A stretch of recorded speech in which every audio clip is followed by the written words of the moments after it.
So we're behind the library right now, drilling the borehole. Water is extremely important, and if you don't have it, you'll spend every waking moment looking for your next drop. Which is why behind me, we're drilling a hole 600 feet into the ground so that this town right here will never run out. And I'm gonna show you how it happens. Let's get started.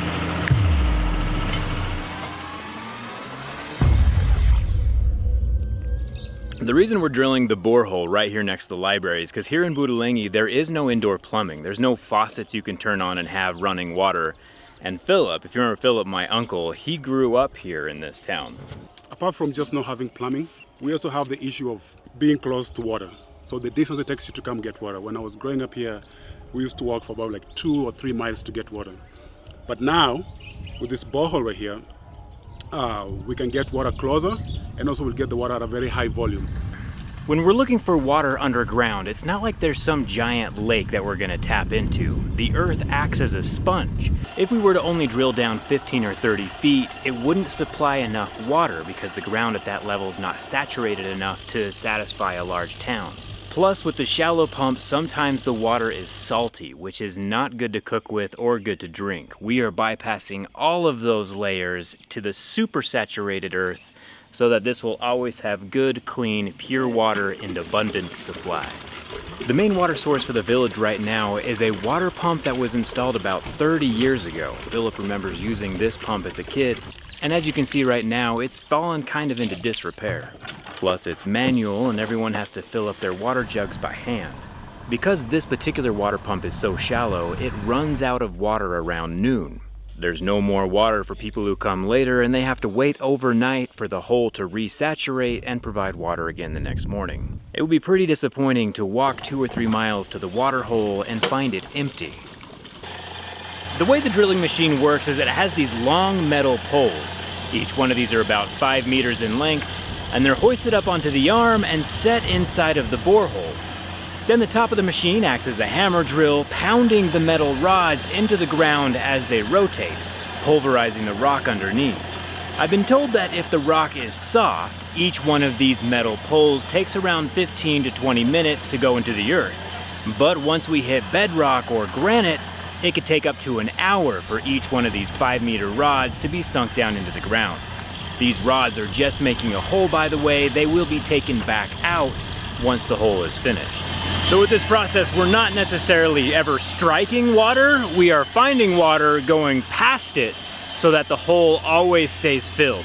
The deeper into the earth we go, the deeper into the water table we go, and the more water we'll be able to get back out. I'm taking a break for a minute so I can show you how it works from the inside, like we always do. So behind me on this massive truck, there's a compressor. And I didn't know this at first, but these tubes are actually hollow. Air blows down through the tubes out the end of the hammer as it's jackhammering underneath the ground, which is what is spitting all the water up and out of the hole as we go deeper.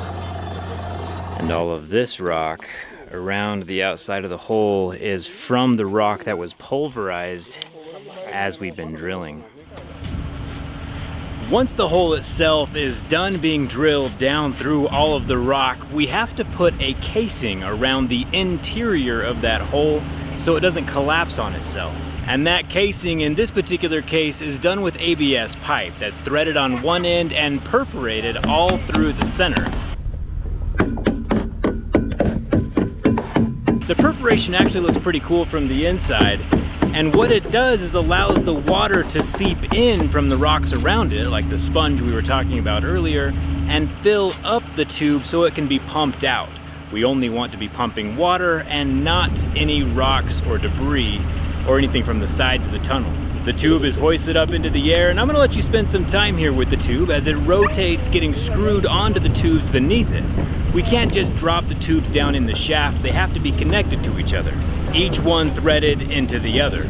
Once it's securely threaded, we drop it down into the hole, clamp it down near the bottom, and repeat the process all over again until we fill the entire 500 or 600 foot shaft with this casing. It's a pretty cool process. The metal we're standing on, this is where the giant tank, how many liters is the tank? 10,000 liters. 10,000 liters. Plus, not only is the borehole right next to our library, But over here is a hospital as well as an elementary school. And so this area will kind of be the central hub for anyone who needs to come get water. If there ever is a drought and the water table drops, we're gonna be so low into the ground that a drought would not affect this borehole as much as the other ones around here. And of course, all of this is possible, the borehole and the library, are because you guys are here right now watching my videos. I get a small fraction of a penny anytime someone views my content, and we get to use that money for cool things like this. An awesome library and a borehole that's gonna supply water to anyone in a 2-mile radius. It's amazing, so thank you for watching. Now we have to get the water from that hole 600 feet down to the top of this tower.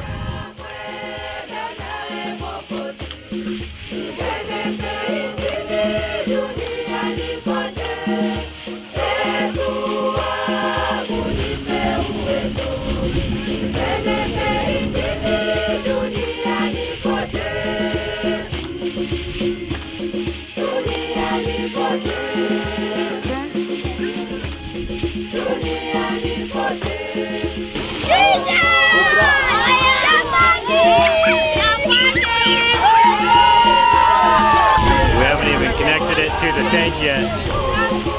Everybody's filling up their water bottles.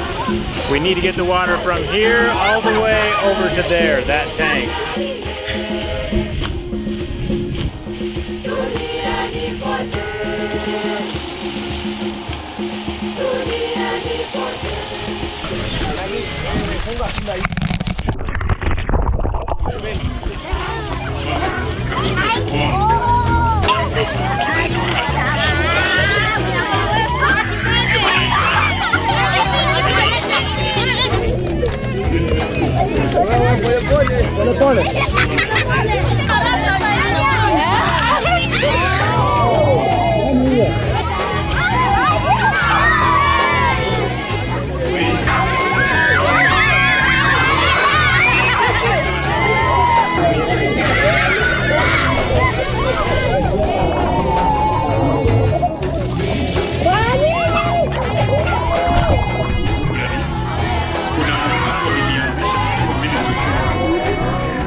Straight from the earth. Oh, I'm out of here.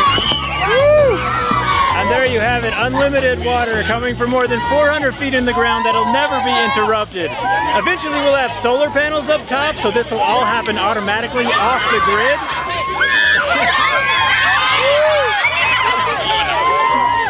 That's Philip. But I have a flight to catch, so we won't see the solar panels installed up top. But this is absolutely amazing, and huge thanks to you for watching my videos, making all this possible, and for donating books to the library. This is now a hub of health, water, and knowledge right here in Budalangi, Kenya. Thanks a ton for watching, and I'll see you around.